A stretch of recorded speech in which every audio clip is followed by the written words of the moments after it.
Hello everyone, मैं सुमित। आप सभी का मेरे यूट्यूब चैनल सेकी जीके पर स्वागत है। आज हम लोग दिल्ली सल्तनत के प्रशासन को शुरू कर रहे हैं, या फिर हम लोग यह कह सकते हैं कि सल्तनत काल के समय शासन व्यवस्था कैसी थी, तो उसके बारे में आज हम लोग पढ़ेंगे।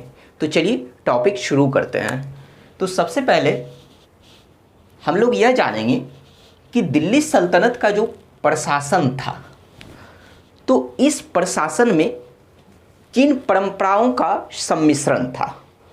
कहने का मतलब यह हुआ कि दिल्ली सल्तनत का जो प्रशासन था वह अरबी एवं फारसी परंपराओं का सम्मिश्रण था। फारसी कहने का मतलब यह हुआ कि ईरानी, यानी अरबी और ईरानी परंपराओं का जो है यह दिल्ली सल्तनत का प्रशासन जो था वह इन दोनों का सम्मिश्रण था। तो कैसे, अगर बात की जाए कि दिल्ली सल्तनत पर जो सबसे पहला वंश स्थापित हुआ था वह गुलाम वंश, तो कुतुबुद्दीन ऐबक से लेकर इल्तुतमिश ये सभी जो थे वह मतलब कि प्रशासन को जो शुरू किए थे वह अरबी परंपरा पर। लेकिन फिर क्या हुआ था कि जो गुलाम वंश के शासक थे बलबन, तो उनके बारे में हम लोग पढ़ चुके हैं कि उन्होंने जो है अपने राज दरबार को जो सजाया था वह फारसी परंपरा अर्थात ईरानी परंपरा पर सजाया था। जैसे कहने का मतलब यह हुआ कि नैरोज प्रथा, सिजदा एवं पाबोस प्रथा, ये सभी जो है बलबन ने जो लाया था वह किस पर आधारित था, तो वह फारसी परंपरा पर आधारित था। तो इस वजह से कहा जाता है कि दिल्ली सल्तनत का जो प्रशासन था वह अरबी एवं फारसी परंपराओं का सम्मिश्रण था। चलिए ये तो देख लिए। अब बात करते हैं कि दिल्ली सल्तनत के प्रशासन को हम लोग अध्ययन की सुविधा के लिए इसे दो भागों में विभाजित करके पढ़ेंगे। एक है केंद्रीय प्रशासन और दूसरा जो है वह है प्रांतीय प्रशासन। तो इन दोनों प्रशासन को शुरू करने से पहले हम लोग यह जान लेते हैं कि दिल्ली सल्तनत का जो प्रशासन था वह किस पर आधारित था, आधारित किस पर था। तो दिल्ली सल्तनत का जो प्रशासन था वह शरीयत किस पर आधारित था, तो वह शरीयत अर्थात इस्लामिक कानून पर आधारित था। ठीक है, अगर आपसे यह पूछा जाए कि दिल्ली सल्तनत का प्रशासन किस पर आधारित था, तो वह शरीयत पर आधारित था। और शरीयत का अर्थ क्या होता है, तो शरीयत का अर्थ होता है इस्लामिक कानून, अर्थात इस्लामिक कानून पर आधारित था। तो अब सवाल यह उठता है कि ठीक है, हम मान लिए कि दिल्ली सल्तनत का प्रशासन इस्लामिक कानून पर आधारित था, लेकिन उस इस्लामिक कानून अर्थात उस शरीयत के आधार क्या थे, तो उस शरीयत के 3 आधार थे। कौन कौन, तो पहला कुरान, दूसरा हदीस और तीसरा इजमा। अब इसे समझते हैं हम लोग। तो यह जो इस्लामिक कानून की जो बात की गई और जिसके जो यह आधार थे 3, कुरान, हदीस और इजमा, तो हम लोग यह बात पढ़ चुके हैं कि इस्लाम धर्म का जो मूल ग्रंथ था, सबसे मूल ग्रंथ, तो वह किसे माना गया है, तो वह कुरान को माना गया है। लेकिन इस्लाम धर्म में कुरान के बाद जो दूसरा स्थान प्राप्त है वह है हदीस को प्राप्त है, और तीसरा स्थान वह इजमा को प्राप्त है। तो इसका मतलब यह हुआ कि दिल्ली सल्तनत के सुल्तानों ने जिस इस्लामिक कानून या जिस शरीयत पर आधारित इसने अपने प्रशासन को व्यवस्थित किया था उसके आधार 3 थे, कुरान, हदीस और इजमा। तो यहाँ से फिर क्वेश्चन किस तरह से पूछा जाता है कि चलिए कुरान तो क्या है कि सभी को पता है, लेकिन हदीस और इजमा बहुतों को नहीं पता होता है। तो यहाँ से देखिए क्वेश्चन कैसे पूछा जाता है, कैसे एग्जाम में क्वेश्चन को घुमाया जाता है। तो क्या पूछा जाएगा आपसे कि बताइए कि हदीस जो है इनमें से क्या था। 4 ऑप्शन दे दिया जाएगा और पूछा जाएगा कि हदीस इनमें से क्या था। तो क्या था हदीस, तो हदीस एक इस्लामिक कानून अर्थात शरीयत था। कहने का मतलब ऑप्शन में यह दिया जाएगा कि हदीस जो है एक इस्लामिक कानून था, तो आपको उसी ऑप्शन को लगाना है। जस्ट लाइक वैसे ही जो है इजमा से भी आपसे प्रश्न पूछा जा सकता है कि बताइए इजमा इनमें से क्या था, तो इजमा भी जो है उनमें से जो है एक इस्लामिक कानून था। तो इन बातों को आपको ध्यान रखना है। तो इस तरह से हम लोग 2 बातों को जान लिए कि एक तो दिल्ली सल्तनत का प्रशासन जो था वह किन परंपराओं का सम्मिश्रण था, दूसरा हम लोग यह जाने कि दिल्ली सल्तनत का जो प्रशासन था वह किस पर आधारित था, तो किस पर था, वह इस्लामिक कानून अर्थात शरीयत पर आधारित था। और उसके कितने आधार थे, तो उसके 3 आधार थे। चलिए इन बातों को जान लिए। अब जो कि हम लोग दिल्ली सल्तनत के प्रशासन को अध्ययन की सुविधा के लिए दो भागों में डिवाइड किए हैं, एक है केंद्रीय और दूसरा है प्रांतीय। तो सबसे पहले हम लोग केंद्रीय प्रशासन को शुरू करते हैं। तो केंद्रीय प्रशासन में सबसे पहले बात की जाती है कि सुल्तान की। सुल्तान किसे कहा जाता है? तो शासक को। तो सबसे पहले बात करते हैं सुल्तान की। तो सुल्तान जो होते थे वह केंद्रीय शासन का प्रधान होते थे।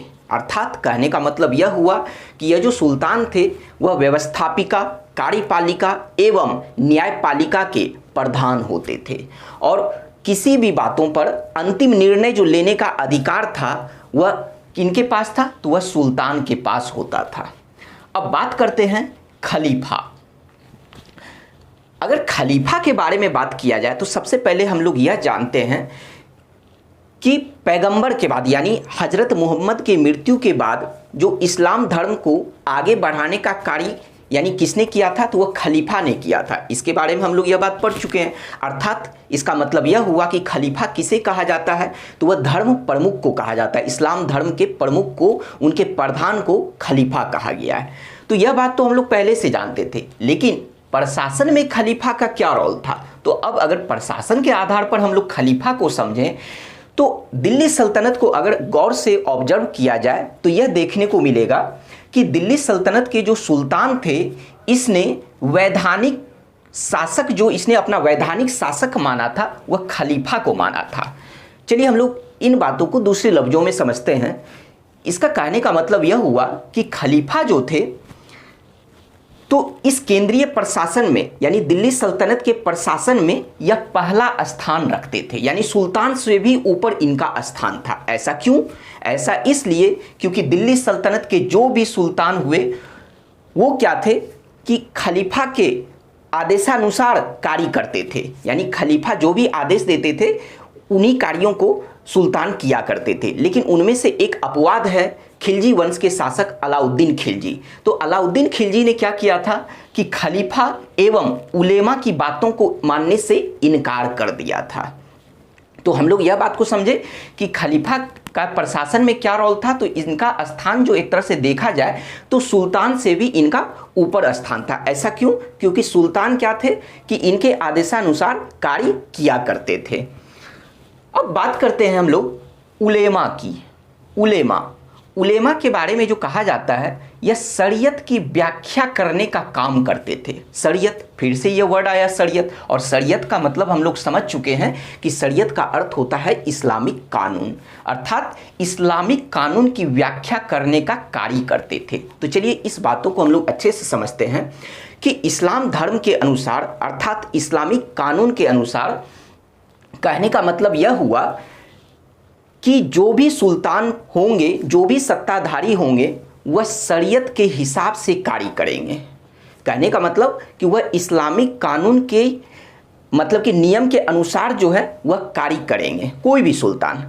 तो लेकिन उस इस्लामिक कानून अर्थात शरीयत की व्याख्या करने का अधिकार वह सुल्तान को प्राप्त नहीं था। ठीक है, सुल्तान जो है वह कार्य करेगा, उनका मुख्य कार्य भी था वह इस्लामिक कानून के आधार पर उनको कार्य करना होता था, लेकिन उस इस्लामिक कानून की व्याख्या खुद सुल्तान नहीं कर सकते थे। यह अधिकार जो है सुल्तान को प्राप्त नहीं था।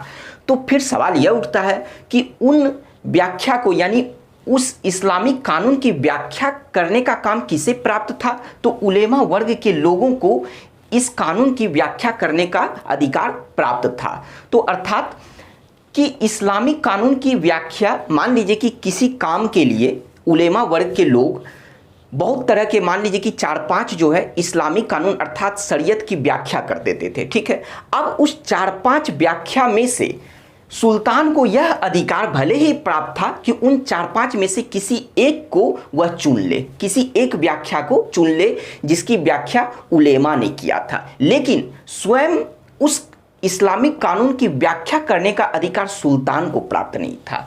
तो वो अधिकार उलेमा को प्राप्त था। तो फिर से इस दोनों मामले में अपवाद जो था वह अलाउद्दीन खिलजी था, यानी खिलजी वंश के शासक अलाउद्दीन खिलजी इन दोनों मामले में, यानी कहने का मतलब यह हुआ कि अलाउद्दीन खिलजी जो थे वह खलीफा एवं उलेमा की बातों को मानने से इनकार कर दिया था, क्योंकि उसने यह कहा था कि मैं शरीयत अर्थात इस्लामिक कानून के आधार पर कार्य करना नहीं जानता हूं, बल्कि मेरे दिल और दिमाग में जो बात आता है मैं उसी को करता हूं। तो इसलिए इन दोनों मामले में, खलीफा और उलेमा दोनों मामले में, अलाउद्दीन खिलजी अपवाद, मतलब कि दिल्ली सल्तनत के एक अपवाद शासक थे। तो अब बात करते हैं हम लोग केंद्रीय प्रशासन के अंतर्गत अगले अधिकारी अमीर की।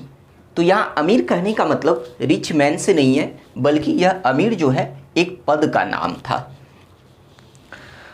तो ये जो अमीर जो होते थे, तो सुल्तान के बाद सबसे शक्तिशाली अमीर ही हुआ करते थे। यानी सुल्तान के बाद जो है सबसे शक्तिशाली कौन हुआ करते थे, तो वह अमीर हुआ करते थे। क्योंकि क्या होता था कि दिल्ली सल्तनत में प्रायः प्रभावशाली पदों पर, यानी अधिकांशतः यह देखा गया था कि जितने भी प्रभावशाली पद थे, सभी प्रभावशाली पदों पर जिन व्यक्तियों को नियुक्त किया जाता था तो उन्हें अमीर कहा गया था। तो इसका मतलब यह हुआ कि जो भी, जैसे कि प्रभावशाली पदों का कहने का मतलब यह हुआ कि यानी सुल्तान पद के बाद जो भी अब शक्तिशाली पद होते थे, तो उन सभी पर प्रायः ऐसा देखा जाता था कि उन सभी पदों पर अमीर को ही नियुक्त किया जाता, यानी जिन व्यक्तियों को नियुक्त किया जाता था उन्हें अमीर कहा जाता था। जैसे मान लीजिए कि किसी प्रांत का अगर सूबेदार नियुक्त करना है तो वह अमीर हुआ करते थे, या फिर किसी सैन्य विभाग के, ये सभी सब अमीर हुआ करते थे। तो इसीलिए उस पद को क्या कहा जाता था, अमीर। अब बात करते हैं मंत्री परिषद की। तो सुल्तान को सहायता देने के लिए, यानी शासक को सहायता यानी सलाह देने के लिए मंत्री परिषद का गठन किया गया था, जिसे मजलिस ए खलवत कहा जाता था। इस मंत्री परिषद को क्या कहा जाता था, मजलिस ए खलवत। तो इस मंत्री परिषद का गठन क्यों किया गया था, तो मंत्री परिषद का गठन जो किया गया था वह सुल्तान को परामर्श देने के लिए, उन्हें सहायता देने के लिए मंत्री परिषद का गठन किया गया था, जिसे मजलिस ए खलवत कहा जाता था। और इस मंत्री परिषद का जो बैठक जो होता था उसे मजलिस ए खास कहा जाता था। तो मजलिस ए खलवत मंत्री परिषद को कहा गया, और इनकी जो बैठक जहाँ होती थी तो वहाँ उन्हें जो है मजलिस ए खास कहा गया है। अब अगर हम लोग मंत्री परिषद की अगर बात करें तो इसके अंतर्गत, जो इस मंत्री परिषद के अंतर्गत बहुत सारे मंत्रियों की नियुक्ति करने का काम कौन किया करते थे, तो वह खुद सुल्तान करते थे। यानी उन मंत्रियों की नियुक्ति सुल्तान करते थे। उन मंत्रियों का, यानी इस मंत्री परिषद के अंतर्गत जो भी मंत्री हुआ करते थे, उन मंत्रियों का कार्य क्या होता था, तो उन मंत्रियों का कार्य जो होता था वह सुल्तान के द्वारा जो भी, मतलब कि आदेश दिया जाता था प्रशासन को चलाने के लिए, यानी सल्तनत के प्रशासन को चलाने के लिए सुल्तान के द्वारा जो आदेश दिया जाता था, उस आदेश के अनुसार प्रशासन के कार्यों को करना होता था। तो इस मंत्री परिषद के अंतर्गत जो भी मंत्री हुआ करते थे वो लोग सुल्तान को परामर्श देने का भी कार्य करते थे, लेकिन उन परामर्श को मानना या फिर ना मानना वह सुल्तान के इच्छा पर निर्भर करता था। वह सुल्तान पर निर्भर करता था कि हम जो है मंत्री के बातों को माने, मंत्री परिषद की बातों को माने या ना माने, यह उन पर डिपेंड करता था। तो इसी मंत्री परिषद के अंतर्गत जो है हम लोग कुछ विभाग और उनके मंत्रियों को देखेंगे। तो चलिए सबसे पहले बात करते हैं दीवान ए अर्ज। तो दीवान ए अर्ज जो था वह एक सैन्य विभाग था।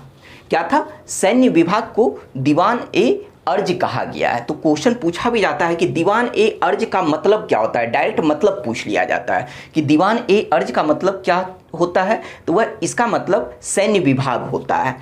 तो सैन्य विभाग को हम लोग रक्षा विभाग भी कह सकते हैं, क्योंकि क्या हुआ था कि क्वेश्चन को कैसे घुमाया गया, 60 से 62वीं बीपीएससी जो कि 2016 में हुआ था, तो उसमें यह पूछा गया था कि दीवान ए अर्ज का अर्थ क्या होता है। तो उसमें जो ऑप्शन जो दिया गया था सैन्य विभाग ना देके रक्षा विभाग दिया गया था। तो आपको बिल्कुल बारीकी से जो है किसी भी चीज़ को देखना है कि सैन्य विभाग अर्थात उसी का मतलब तो हुआ रक्षा विभाग।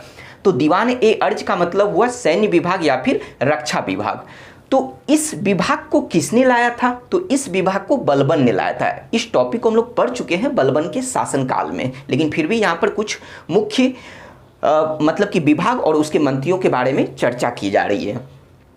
तो दीवान ए अर्ज के मतलब को तो देख लिए, और दीवान ए अर्ज विभाग को किसने स्थापित किया था, किसने लाया था, तो बलबन ने लाया था। और इस दीवान ए अर्ज विभाग के अधिकारी को क्या कहा जाता था, तो दीवान ए अर्ज के अधिकारी को आरिज ए मुमालिक कहा जाता था, अर्थात सैन्य मंत्री कहा जाता था। जिस तरह से इसका अर्थ सैन्य विभाग हुआ, उसी तरह से जो इनके अधिकारी आरिज ए मुमालिक थे उनको सैन्य मंत्री या फिर रक्षा मंत्री कहा जाता था। अब बात करते हैं इस मंत्री परिषद के अंतर्गत अगले विभाग की, तो वह है दीवान ए वजारत। दीवान ए वजारत का अर्थ क्या होता था, तो दीवान ए वजारत जो यह विभाग था, यह वित्तीय विभाग से संबंधित कार्यों को देखने का कार्य किया करता था। यानी यह वित्तीय विभाग था एक तरह से, यानी वित्तीय विभाग, वित्तीय मामलों से संबंधित यह विभाग था। कौन सा, दीवान ए वजारत। और दीवान ए वजारत के प्रधान अधिकारी को क्या कहा जाता था, तो वजीर कहा जाता था। जिस तरह से दीवान ए अर्ज के प्रधान अधिकारी को आरिज ए मुमालिक कहा गया है, तो उसी तरह से दीवान ए वजारत के प्रधान अधिकारी को वजीर कहा गया है। तो जब यह वजीर जो थे, यानी वित्तीय विभाग के, वित्तीय संबंधी जो विभाग थे उसके यह प्रधान हुआ करते थे, ये वजीर जो है, तो इसी मुताबिक जो है, यानी इसी अधिकार से तब यह वजीर क्या करते थे, लगान, कर व्यवस्था, सैनिक देखभाल, ये सभी जो होते थे, यह अधिकार किन्हें प्राप्त था, तो यह वजीर को प्राप्त था। लेकिन क्या हुआ कि यह वजीर का जो पद जो था, वह तुगलक वंश के शासक फिरोज शाह तुगलक के शासनकाल में इस वजीर का पद अपने चरमोत्कर्ष पर पहुंच गया था। तो इसी आधार पर जो एक क्वेश्चन अब घुमाकर यहां से पूछा जाता है कि यहां पर दीवान ए वजारत जो है क्या करता है कि यहां शॉर्ट में लिख दिया जाता है वजारत, या कभी कभी यह भी लिख दिया जाता है विजारत। ध्यान दीजिएगा, वजारत या फिर कभी कभी क्वेश्चन में आपको देखने को मिलेगा विजारत। तो दीवान ए साथ में नहीं रहेगा, सिर्फ विजारत लिख दिया जाएगा और पूछा जाएगा क्या कि विजारत जो था वह किस वंश के शासनकाल में अपने चरमोत्कर्ष पर था।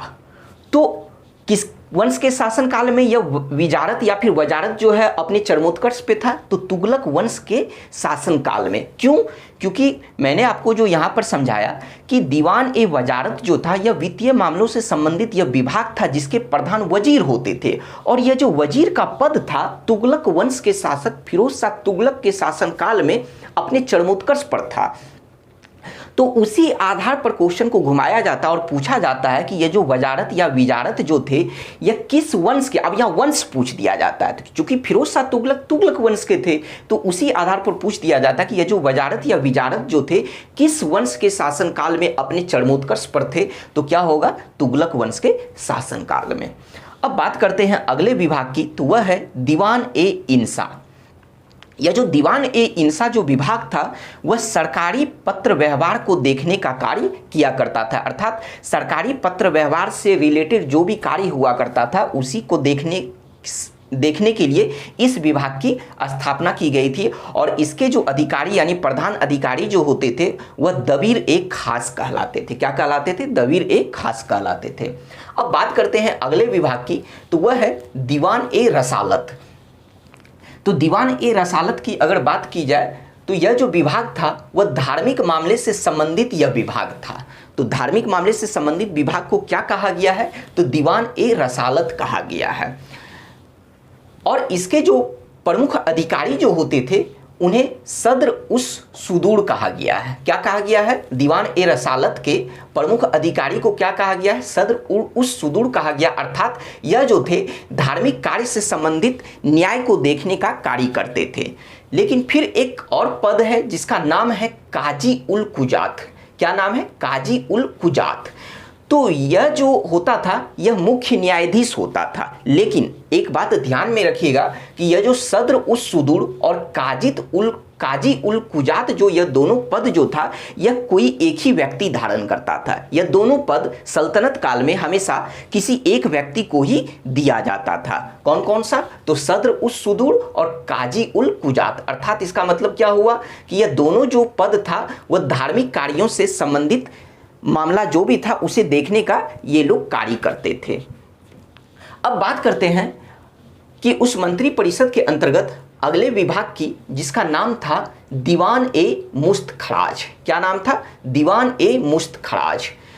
तो यह एक राजस्व विभाग था। कौन सा विभाग था? तो यह एक राजस्व विभाग था जिसे किसने लाया था? तो जिसे अलाउद्दीन खिलजी ने लाया था। यह भी बात ध्यान में रखना कि जैसे कि दीवान ए अर्ज को किसने लाया था? इस विभाग को बलबन ने लाया था। ठीक उसी तरह से दीवान ए मुस्तखराज जो कि एक राजस्व विभाग था, इस विभाग को किसने लाया था? तो अलाउद्दीन खिलजी ने लाया था। अब सवाल यह उठता है कि आखिर में अलाउद्दीन खिलजी जब शासक बने तो उससे पहले गुलाम वंश के शासक थे, उन लोगों ने इस विभाग को नहीं लाया। ठीक है, तो आखिर अलाउद्दीन खिलजी को यह विभाग लाने की क्या जरूरत पड़ी थी? यह राजस्व विभाग को लाने की क्या जरूरत पड़ी थी? तो देखिए इसके कारण को समझिए।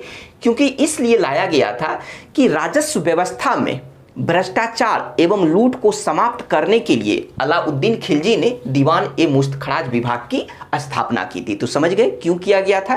क्योंकि राजस्व व्यवस्था में भ्रष्टाचार एवं लूट को समाप्त करने के लिए इस विभाग की स्थापना की गई थी, जो कि एक तरह का राजस्व विभाग था।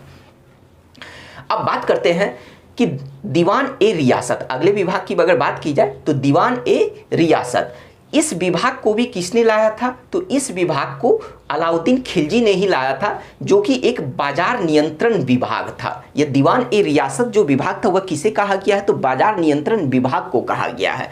तो हम लोग यह पढ़ चुके हैं कि बाजार नियंत्रण व्यवस्था को या मूल्य नियंत्रण पद्धति को किसने लाया था? तो अलाउद्दीन खिलजी ने लाया था। इस बात को हम लोग पढ़ चुके हैं। तो लेकिन उस बाजार नियंत्रण व्यवस्था को सही तरह से जारी किया जाए, उसके लिए अलाउद्दीन खिलजी ने एक बाजार नियंत्रण विभाग की स्थापना की, जिसका नाम रखा गया था दीवान ए रियासत। तो उसके अर्थ को भी हम लोग जाने और इस विभाग को किसने लाया था यह भी हम लोग जान लिए। लेकिन ऐसा नहीं है कि यहाँ पर जितने विभाग लिखा गया है सिर्फ इस दिल्ली सल्तनत के अंतर्गत उतने ही विभाग थे, बल्कि हम लोग और भी बहुत सारे विभाग को उस समय ही पढ़ चुके हैं। उस शासक के शासनकाल में ही हम लोग बहुत सारे विभाग को पढ़ चुके हैं जिस शासक ने उस विभाग को जारी किया था। जैसे हम लोग फिरोज शाह तुगलक से भी बहुत सारे विभाग को पढ़े हैं, मोहम्मद बिन तुगलक से पढ़े कि मोहम्मद बिन तुगलक ने कृषि विभाग को लाया था। तो इस वजह से ऐसा नहीं कि सिर्फ इतना ही विभाग है, यहाँ पर सिर्फ कुछ मुख्य मुख्य विभाग को रखा गया है। इसलिए इससे पहले जितना भी दिल्ली सल्तनत से रिलेटेड जो भी वीडियो आया उसे आप लोग देखिए, वहाँ पर लगभग सभी विभाग के बारे में अच्छे से चर्चा किया गया है। अब बात करते हैं कि इस तरह से हम लोग केंद्रीय प्रशासन के अंतर्गत मंत्री परिषद को भी देख लिए। अब बात करते हैं कि केंद्रीय प्रशासन के अंतर्गत हम लोग सैन्य प्रशासन को देखते हैं। ठीक है, किसे देखते हैं? सैन्य प्रशासन को। तो यह जो सैन्य प्रशासन था, तो यह दिल्ली सल्तनत के विस्तार में इस सैन्य प्रशासन का सबसे बड़ा योगदान था, क्योंकि दिल्ली सल्तनत जो है वह एक सैन्य शक्ति थी, यानी सेना के आधार पर ही इसने, मतलब कि इनके जो सुल्तान थे तो सल्तनत का विस्तार किए थे। तो चलिए इस सैन्य प्रशासन के बारे में जाने कि जो सैन्य व्यवस्था की जो शुरुआत जो हुई थी वह ऐसा माना जाता है कि इल्तुतमिश के काल से सैन्य व्यवस्था की शुरुआत हुई थी। क्यों? क्योंकि दिल्ली सल्तनत का जो वास्तविक संस्थापक किसे माना जाता है? तो वह इल्तुतमिश को माना जाता है। क्यों? क्योंकि इन्होंने अपनी राजधानी जो है वह दिल्ली को बनाकर इसने शासन व्यवस्था को कायम किया था। तो इसी वजह से ऐसा कहा जाता है कि सैन्य व्यवस्था जो था उसकी शुरुआत जो हुई थी दिल्ली सल्तनत के अंतर्गत वह इल्तुतमिश के काल से हुई थी। इल्तुतमिश ने क्या किया था कि दो तरह की सेना का गठन किया था, एक केंद्रीय स्तर पर और दूसरा प्रांतीय स्तर पर। तो इल्तुतमिश ने केंद्रीय स्तर पर जिस सेना का गठन किया था उसे हस्म ए कल्ब या फिर हस्म ए सुल्तानी कहा गया है। तो यह आपसे अगर पूछा जाए कि इल्तुतमिश ने केंद्रीय स्तर पर जिस सेना का गठन किया था उसे क्या कहा गया है, तो उसे हस्म ए कल्ब या हस्म ए सुल्तानी कहा गया है। अब बात करते हैं कि इल्तुतमिश ने प्रांतीय स्तर पर जिस सेना का गठन किया था उसे क्या कहा गया है, तो हस्म ए अतराब क्या कहा गया है। तो क्या कहा गया है? प्रांतीय स्तर पर जो गठन किया गया था सेना को हस्म ए अतराब कहा गया है। तो यह बात तो हम लोग जान लिए कि किसने जो है केंद्रीय स्तर पर और प्रांतीय स्तर पर सेना का गठन किया था। लेकिन फिर हम लोग यह भी पढ़े हुए हैं कि अगर सैन्य प्रशासन की बात की जाए तो हम लोग यह पढ़ चुके हैं कि दिल्ली सल्तनत के अंतर्गत अलाउद्दीन खिलजी ऐसे पहले शासक थे, ऐसे पहले सुल्तान थे जिसने अस्थाई सेना का गठन किया था, वह भी बड़ी संख्या में। ठीक है, तो अलाउद्दीन खिलजी ने अस्थाई सेना का जो गठन किया था, और यह अस्थाई सेना का गठन करने वाले वह पहले शासक थे दिल्ली सल्तनत के, तो उस अस्थाई सेना की संख्या कितनी थी, यानी उस अस्थाई सेना के अंतर्गत सैनिकों की संख्या कितनी थी, तो वह 4,75,000 थी। यह बात आपको याद रखना है। क्यों?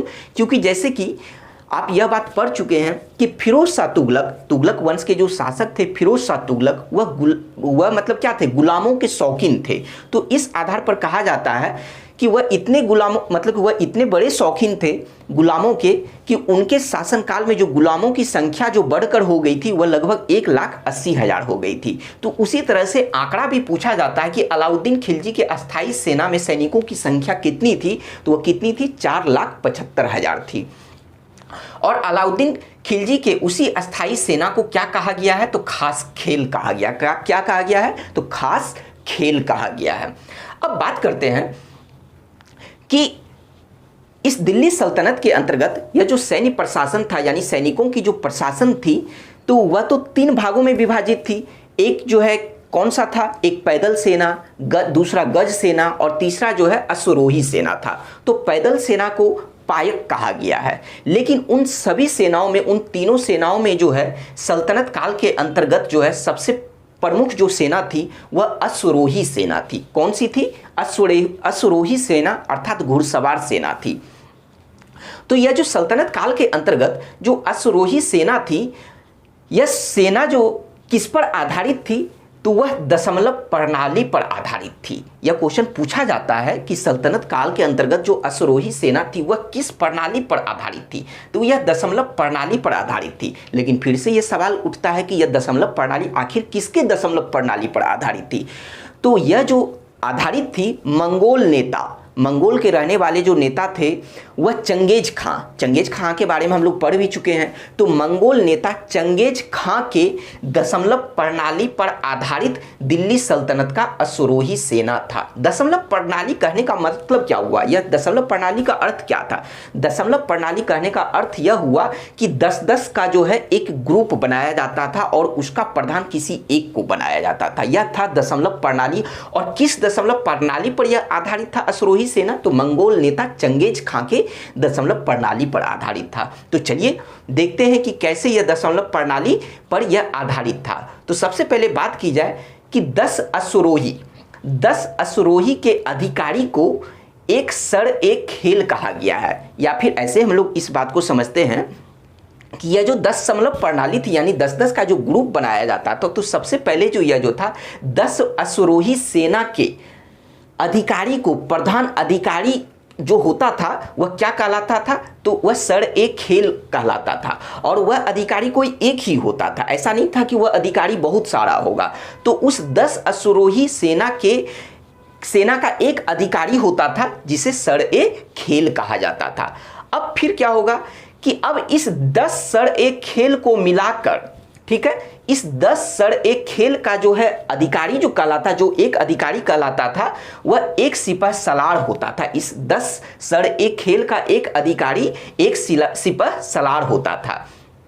अब फिर से 10 सिपह सलार का अधिकारी कौन होता था, तो वह एक अमीर होता था। ठीक उसी तरह से 10 अमीर का अधिकारी कौन होता था, तो वह एक मल्लिक होता था। और 10 मल्लिक का जो है एक, मतलब 10 मल्लिक का जो अधिकारी कौन होता था, तो वह एक खान था। अर्थात 10 अश्वरोही से लेकर एक खान तक यही जो था वह दशमलव प्रणाली पर आधारित अश्वरोही सेना थी। अब बात करते हैं सैन्य प्रशासन के अंतर्गत कि उस समय जो था विशाल दीवार या विशाल दरवाजा को तोड़ने का काम कौन किया करता था, तो यह मांगलिक या फिर जिसे अर्राद भी कहा जाता था। तो मांगलिक या अर्राद, और दूसरा कौन सा था, चरख। तो यह मांगलिक या अर्राद और यह जो चरख था यह क्या था, तो यह जो था बड़े बड़े पत्थरों को फेंकने वाला एक यंत्र हुआ करता था। तो उसी से जो है विशाल दरवाजा एवं विशाल दीवार को उस समय तोड़ा जाता था। अब बात करते हैं हम लोग कि हम लोग सैन्य प्रशासन को तो देख चुके हैं। अब सैन्य प्रशासन के बाद जो है केंद्रीय प्रशासन के अंतर्गत राजस्व प्रशासन की बात करते हैं। ठीक है, तो राजस्व प्रशासन की बात की जाए तो यह जो था मतलब कि प्रशासन का एक तरह से आर्थिक आधार था। कौन सा आधार था? तो यह दिल्ली सल्तनत के प्रशासन का यह आर्थिक आधार था। तो हम लोग यहां पर पहले ही बात कर चुके हैं कि सैनिक प्रशासन के अंतर्गत कि सल्तनत जो था यानी दिल्ली सल्तनत जो था वह सैनिक पर ही टिका हुआ था और सैनिक के दम पर ही सल्तनत का विस्तार किया गया था।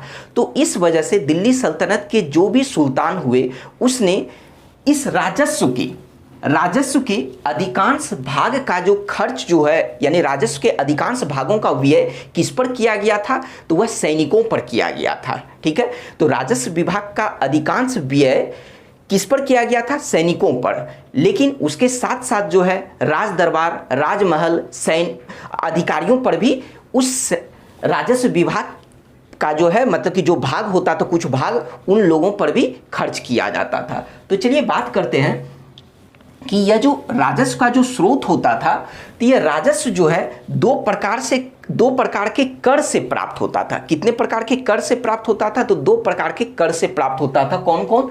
तो एक जो है धार्मिक कर था और दूसरा जो था वह सामान्य कर था। समझिएगा इस बात को कि यहाँ जो राजस्व जो लिया जाता था सुल्तान के द्वारा, तो यह जो राजस्व जो प्राप्त जो किया जाता था वह दो प्रकार के कर से प्राप्त किया जाता था। कौन कौन सा कर? तो एक जो था धार्मिक कर और दूसरा कौन सा कर था? वह था सामान्य कर। तो धार्मिक कर के अंतर्गत सिर्फ एक कर को रखा गया और उसका नाम क्या था? जकात या फिर जिसे सदका भी कहा जाता था।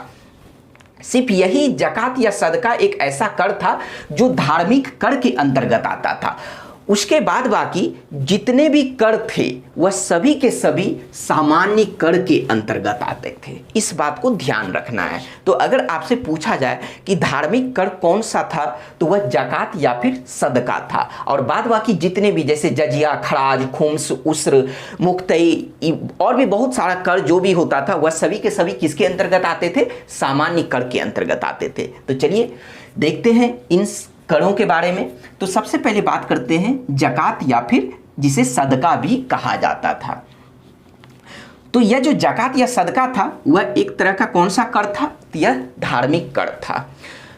यह कर किससे लिया जाता था? तो यह कर जो लिया जाता था केवल मुस्लिमों से लिया जाता था। केवल मुसलमानों से यह जकात या फिर सदका लिया जाता था। गैर मुस्लिमों से यह कर नहीं लिया जाता था।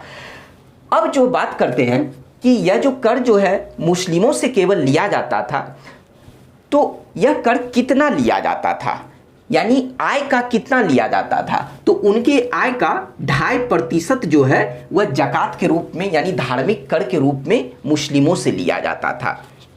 लेकिन यह भी बात को ध्यान रखना है कि यह जो जकात जो कर था वह स्वेच्छा से जो देता था उसी से सिर्फ लिया जाता था। अर्थात कहने का मतलब यह हुआ कि सल्तनत के अंतर्गत जो है यह जकात कर जो था वह बलपूर्वक नहीं लिया जाता था। यानी मुसलमानों से यह जकात कर बलपूर्वक नहीं लिया जाता था, बल्कि उन्हीं मुसलमानों से लिया जाता था जो अपने स्वेच्छा से दे।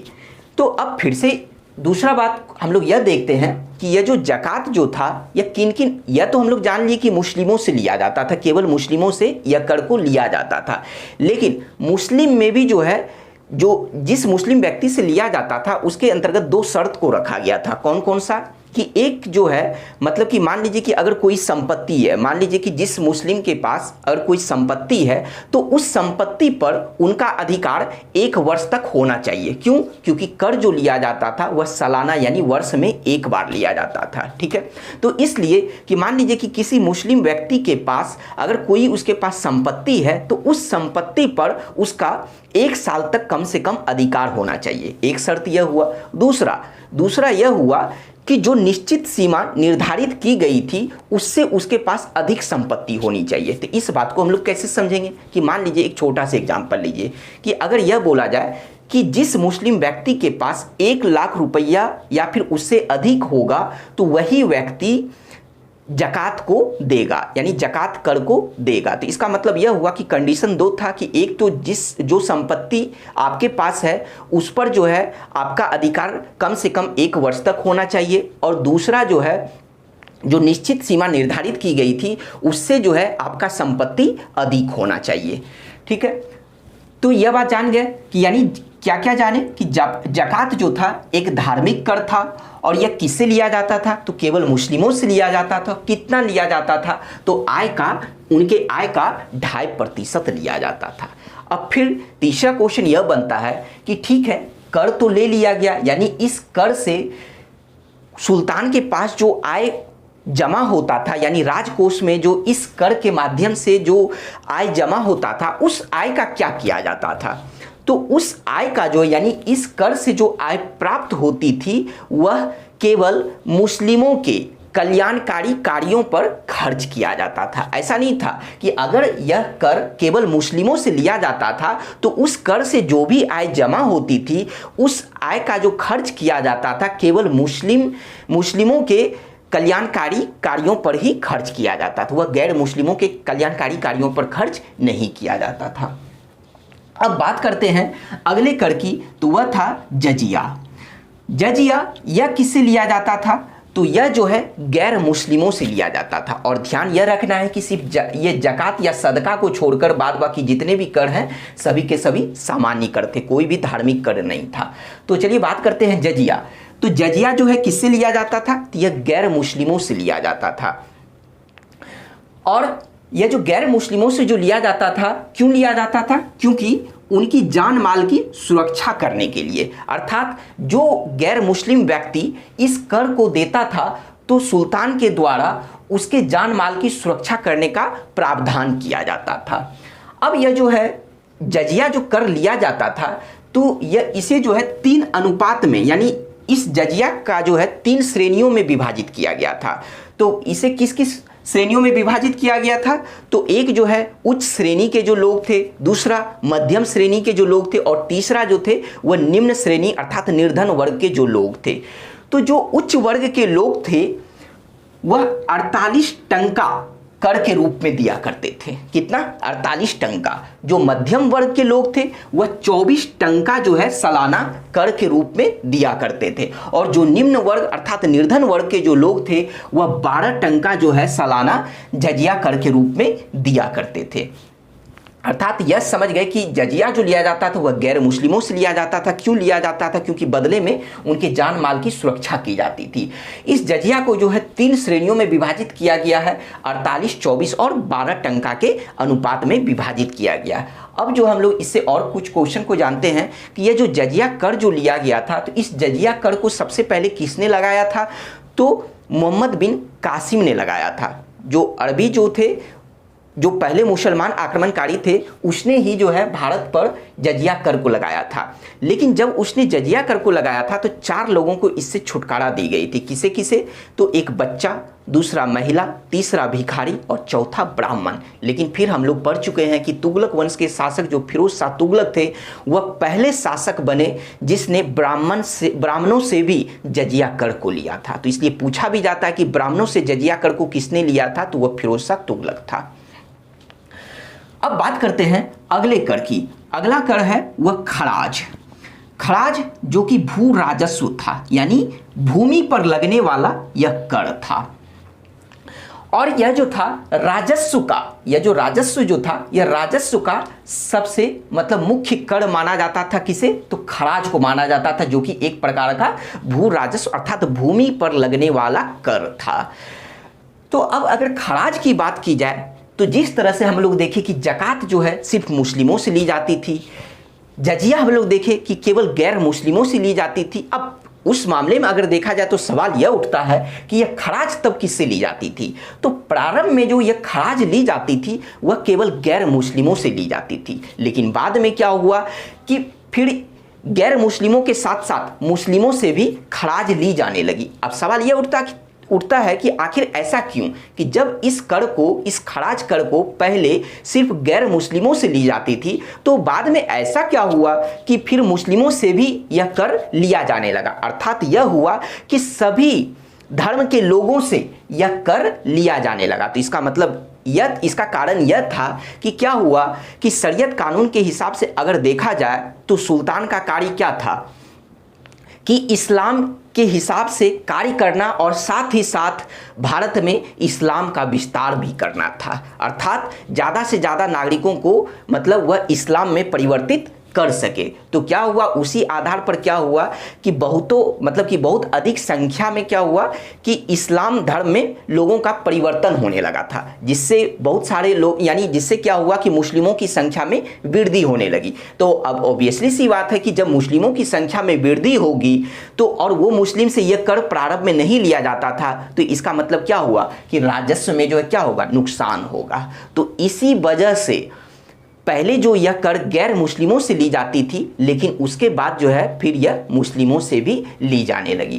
तो चलिए इस बात को तो हम लोग समझ गए। दूसरा बात यह भी समझे कि यह खराज जो था वह राजस्व का सबसे मुख्य स्रोत होता था। तीसरा बात यह समझे कि यह एक प्रकार का भू राजस्व था, अर्थात भूमि पर लगने वाला कर था। अब बात करते हैं कि ठीक है, भूमि पर लगने वाला कर तो था, लेकिन यह कितना लिया जाता था। तो यह जो है उपज का यानी जितना उपज होता था वह उपज का 1/3 भाग लिया जाता था। लेकिन यहाँ अपवाद है, वह कौन कौन, तो एक अलाउद्दीन खिलजी यानी खिलजी वंश के शासक अलाउद्दीन खिलजी और दूसरा तुगलक वंश के शासक मोहम्मद बिन तुगलक। तो इन दोनों ने क्या किया था कि उपज का जो 1/3 भाग कर के रूप में लिया जाता था, तो इन दोनों ने क्या किया, इस कर को बढ़ाकर कितना कर दिया था, तो 1/2 भाग कर दिया था। अर्थात उपज का 50% इन दोनों शासकों ने कर के रूप में लिया था। यानी इस खराज को लिया था कितना, 50%, अर्थात 1/2 भाग लिया था। लेकिन और जितने भी शासक हुए वह सभी के सभी लगभग जो है कितने कर लिए थे, वह 1/3 कर लिए थे। अब देखिए कि यहाँ पर हम लोग यह तो देख लिए कि यह जो खराज जो था वह एक तरह का भू राजस्व कर था, लेकिन फिर इस भू राजस्व से, भूमि कर से एक क्वेश्चन बनता है, वह यह है कि जैसे कि क्वेश्चन में दिया जाएगा कि बताइए कि इनमें से कौन सा कर है जो भू राजस्व के अंतर्गत नहीं आता है। अर्थात कहने का मतलब यह हुआ कि 4 ऑप्शन दिया जाएगा और उसमें से 3 ऑप्शन ऐसा दिया जाएगा कि जो कर भू राजस्व के अंतर्गत आता है और उसमें से कोई एक ऐसा कर होगा जो भू राजस्व के अंतर्गत नहीं होगा। तो यहाँ पर इन बातों को ध्यान रखना है कि जैसे खराज जो है भू राजस्व कर था, तो उसी भू राजस्व के अंतर्गत 2 और भी कर था जिसका नाम था उस्र और दूसरा था मुक्तई। अर्थात खराज, उस्र एवं मुक्तई, यह तीनों के तीनों जो थे यह भू राजस्व कर थे। इस बात को ध्यान में रखिएगा। तो मान लीजिए कि 4 ऑप्शन दिया जाएगा, सोच लीजिए कि हो सकता है उसमें जकात दे दिया जाए, चौथा ऑप्शन, या जजिया दे दिया जाए और पूछ लिया जाए कि बताइए इनमें से जो है कौन भू राजस्व यानी भूमि पर लगने वाला कर नहीं था। अगर चौथा ऑप्शन मान लीजिए जकात हो या जजिया हो तो ये छट जाएगा, ठीक है। और बाद बाकी जो 3 जो भू राजस्व पर लगने वाला कर था वो कौन कौन सा था, खराज, उस्र और मुक्तई। चलिए इन बातों को समझ गए। अब बात करते हैं अगले कर की। अगला कर जो था यह खुम्स था। क्या नाम था, खुम्स। तो यह कर कौन सा था, तो यह कर जो था एक लूट का धन था। यह किसी व्यक्ति पर नहीं लगता था, यह किसी विशेष वर्ग पर या किसी धर्म वर्ग पर नहीं लगता था, बल्कि यह खुम्स जो कर जो था यह एक तरह का लूट का धन था।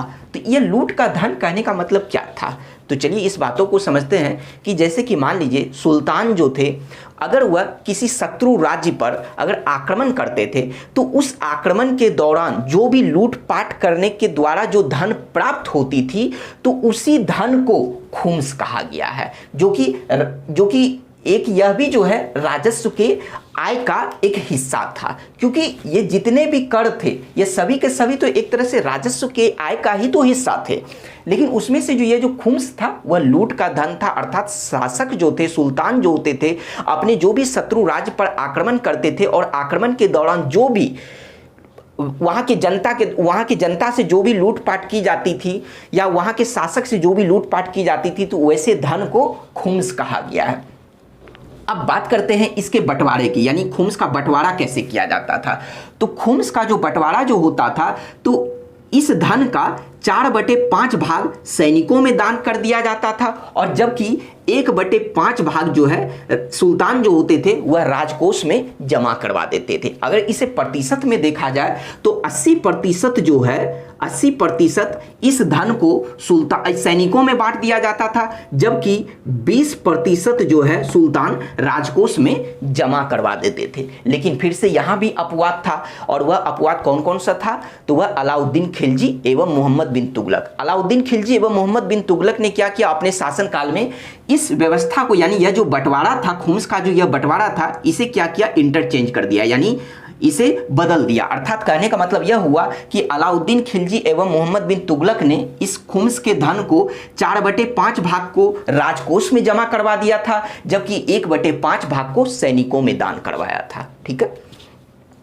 लेकिन यहां पर जो भी कर दिया गया है, इसका मतलब यह नहीं है कि दिल्ली सल्तनत के अंतर्गत सिर्फ इतने ही कर होते थे, और भी बहुत सारे कर थे, जैसे कि सिंचाई कर, जैसे कि जो है सिंचाई कर को किसने लागू किया था? फिरोज शाह तुगलक ने। फिर जो है चढ़ाई कर एवं घड़ी कर, इन करों को किसने लागू किया था? अलाउद्दीन खिलजी ने। तो उन सभी करों को हम लोग उस शासक के शासन काल में ही पढ़ चुके हैं जिसने उन करों को लागू किया था। ठीक है, तो आपको यह बात ध्यान रखना है।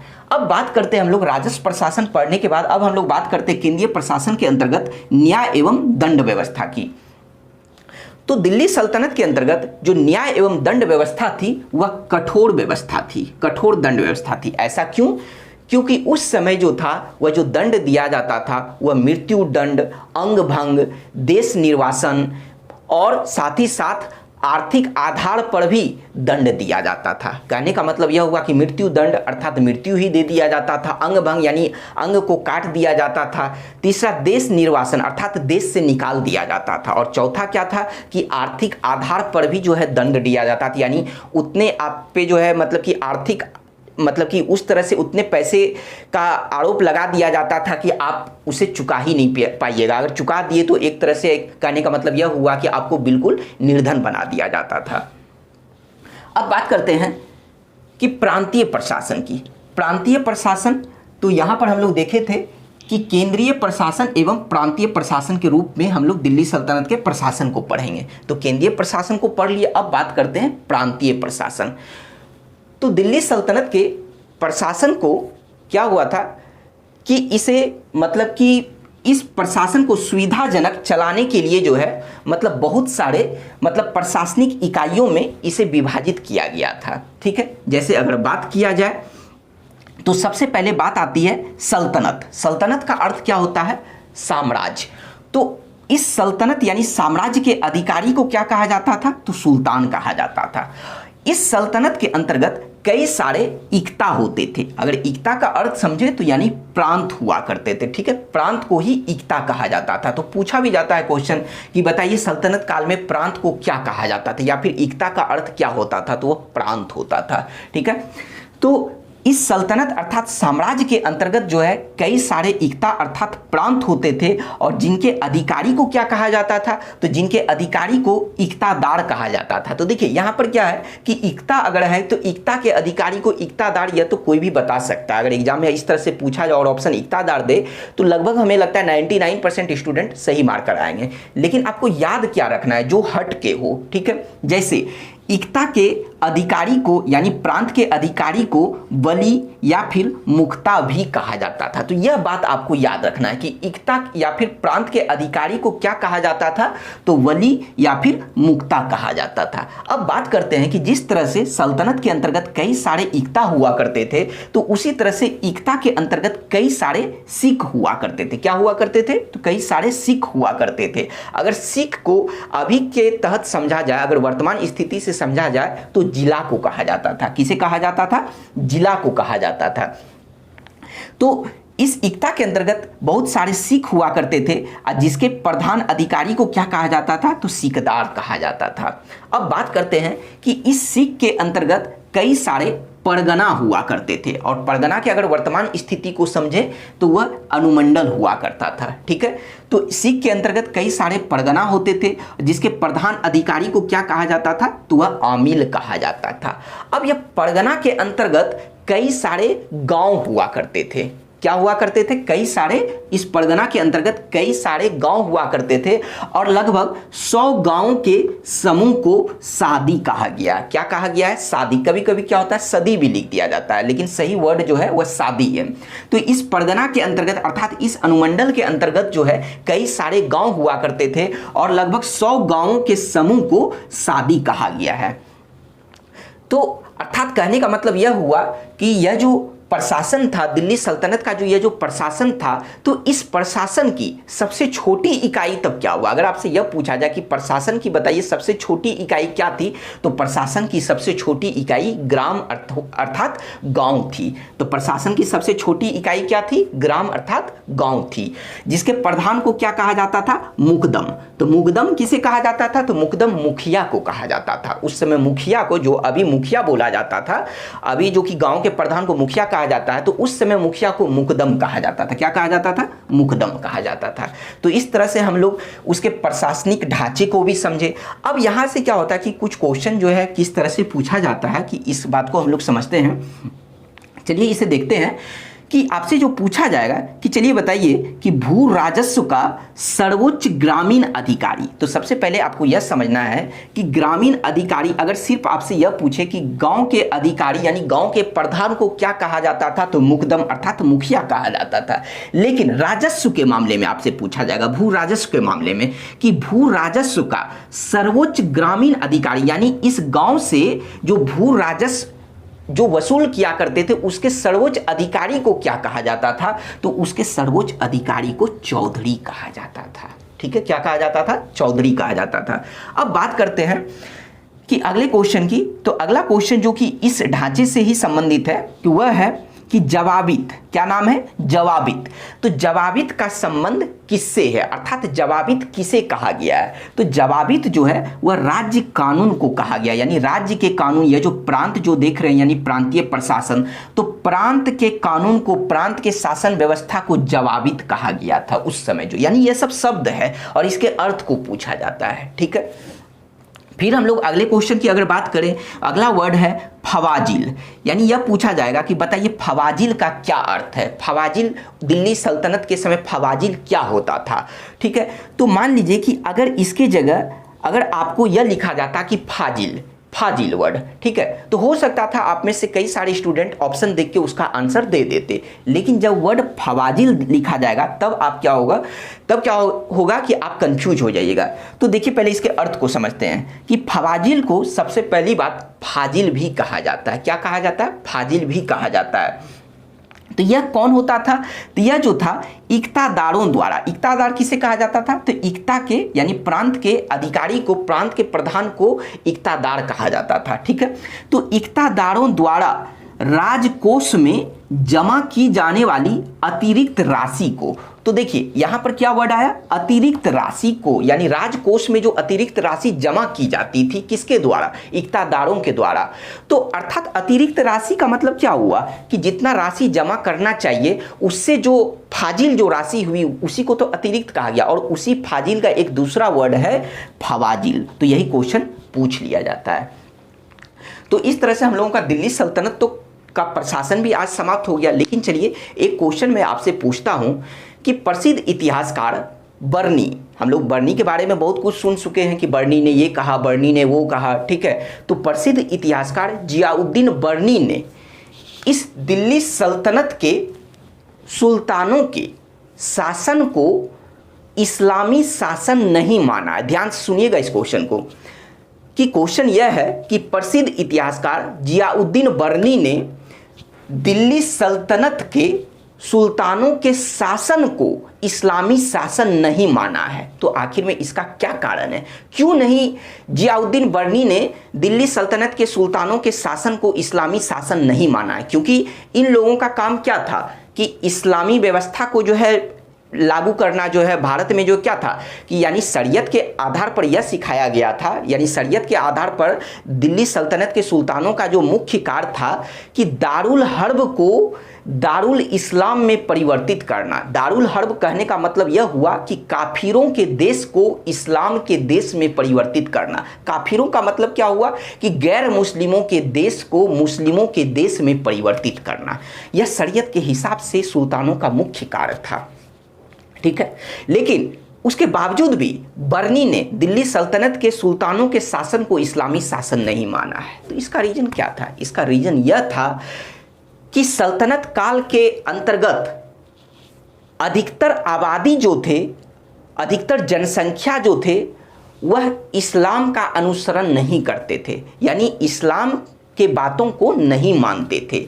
क्योंकि उसी शासन को इस्लामी शासन कहा जा सकता है जहां पर मान लीजिए कि अगर 100% जनसंख्या और उस 100% में से सबसे ज़्यादा प्रतिशत इस्लामी पद्धति को मानने वाली जनसंख्या हो, तभी जाकर उस राज्य को, उस शासन व्यवस्था को, उस सल्तनत को इस्लामी शासन कहा जा सकता है। तो इसका रीजन समझे कि क्यों नहीं बर्नी ने जो है दिल्ली सल्तनत के सुल्तानों के शासन को इस्लामी शासन नहीं माना है। तो इसका रीजन यह है कि सल्तनत काल के अंतर्गत अधिकतर जो आबादी जो थी वह इस्लाम का अनुसरण यानी इस्लाम के बातों को नहीं मानती थी।